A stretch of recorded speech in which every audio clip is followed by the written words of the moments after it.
Have you ever been in a situation where you were clearly drowning, but you still smiled and said, "It's fine, I've got it"? Maybe you were juggling work, school, family, errands, and your own mental load like a circus performer, except the circus doesn't come with a safety net. And even when someone offered to help, you reflexively said, "Oh, no, really, I can handle it." If this sounds familiar, you might be one of those people who never ask for help. Not because you don't need it, but because asking feels risky, awkward, or somehow illegal. Like there's an invisible rule that says if you need support, you're failing. The problem is, humans aren't built to do everything alone. We're built to survive in groups. We learn through other people, we regulate our emotions through connection, and we recover faster when we feel supported. So when you never ask for help, you don't just miss out on convenience, you miss out on relief, closeness, and sometimes even opportunities you deserved. So why is it so hard to ask? And how can you tell if your independence has quietly turned into isolation? Here are 8 signs you might be someone who never asks for help. 1. You say, "I'm fine," before you even think. Someone asks, "How are you?" and your mouth answers, "Good," while your soul is holding a resignation letter. It's automatic. You've trained yourself to appear okay because being okay feels safer than being seen. 2. You'd rather struggle than inconvenience anyone. You'll spend 2 hours trying to fix a simple problem alone, but you won't spend 2 minutes asking the one person who could solve it instantly. If asking for help were an Olympic sport, you'd still insist on competing without shoes. Uphill, in the rain. 3. You over-prepare so you never have to rely on others. You research everything, plan for every scenario, and keep backup plans for your backup plans. To other people, you look responsible, but deep down, it's often a strategy. If you're prepared enough, you'll never have to admit you need support. 4. You feel guilty when someone helps you. Even when you do accept help, it doesn't feel like relief, it feels like debt. You immediately start calculating how to pay it back, as if kindness came with an invoice. Instead of receiving, you rush to restore balance by giving more than you got. 5. You're the helper, not the helped. You're the person everyone calls. You listen, you show up, you give advice, you fix, you carry. But when it's your turn, you go quiet. You might even feel uncomfortable when someone focuses on you for too long, like attention is a spotlight and you forgot your lines. 6. You minimize your own needs. You tell yourself things like, "It's not that bad, other people have it worse," or "I should be grateful." And sure, gratitude matters, but minimization is different. It's a way to dismiss your pain so you don't have to ask for support. 7. You wait until you're at the breaking point. You don't ask early. You don't ask when it's manageable. You ask when you're exhausted, overwhelmed, and emotionally fried, when the only options left are collapse or emergency. It's like refusing to charge your phone until it hits 1%, then being shocked when it dies. 8. You equate help with weakness. Somewhere in your mind, needing equals failing. You may believe that capable people do it alone, strong people don't ask, and independent people don't need anyone. But that's not strength, that's survival mode. Real strength is being honest about your limits. Now, if you relate to these signs, it doesn't mean something is wrong with you. It means you learned a strategy that once protected you. People who never ask for help often look incredibly put together on the outside. They're reliable, they're the problem solver, they're the one who keeps going. But on the inside, they can feel lonely, tense, and secretly exhausted, like they're always on call for life. Over time, refusing help can lead to a few painful patterns. You build resentment because you're always giving but rarely receiving. You burn out because you don't rest until you have no choice.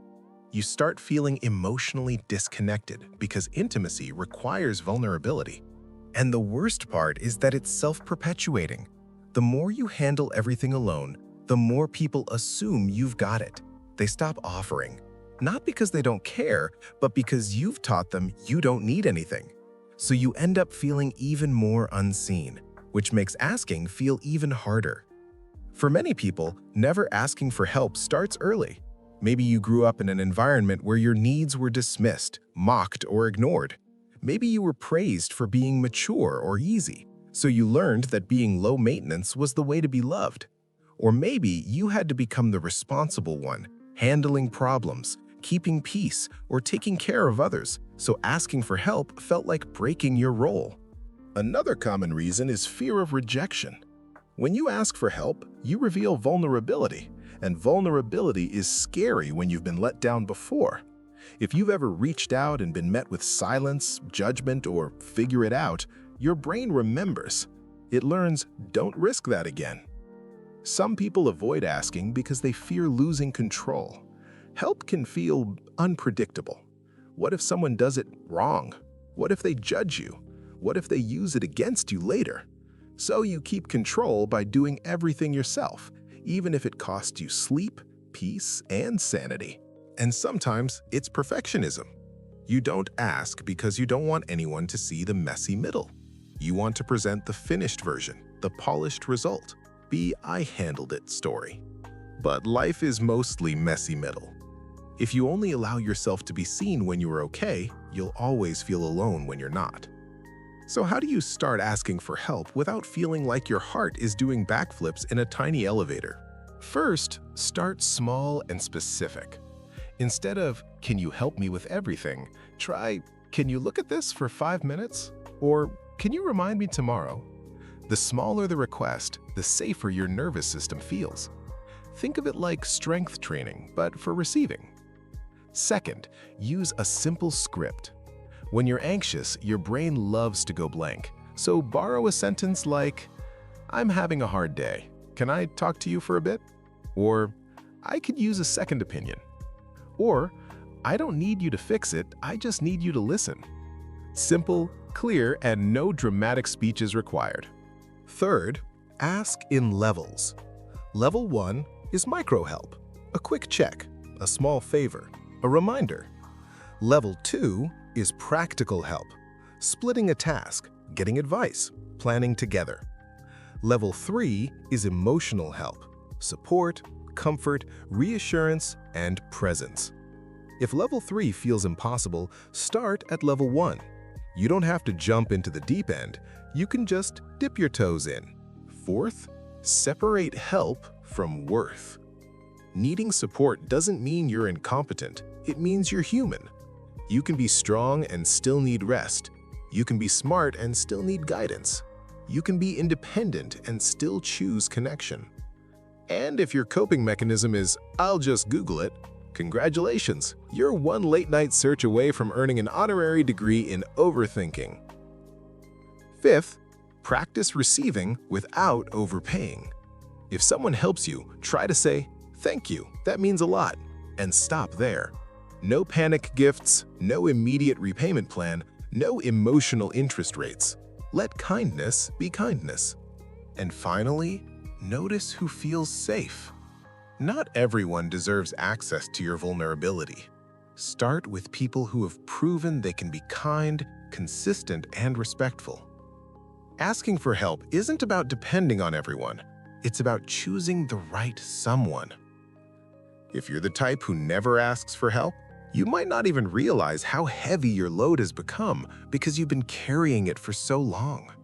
But you don't have to earn support by suffering in silence. You're allowed to make life easier. You're allowed to be cared for, not just useful. So here's a question to sit with. What would change in your life if you asked for 10% more help than you do now? Just 10%. Not a complete personality rewrite, not a dramatic transformation, just one small request, one honest sentence, one moment of letting someone in. If you related to this video, share it with someone who always says, "I've got it," even when they clearly don't. And if you've ever struggled with asking for help, tell us in the comments, what makes it hardest for you? Fear, guilt, or habit?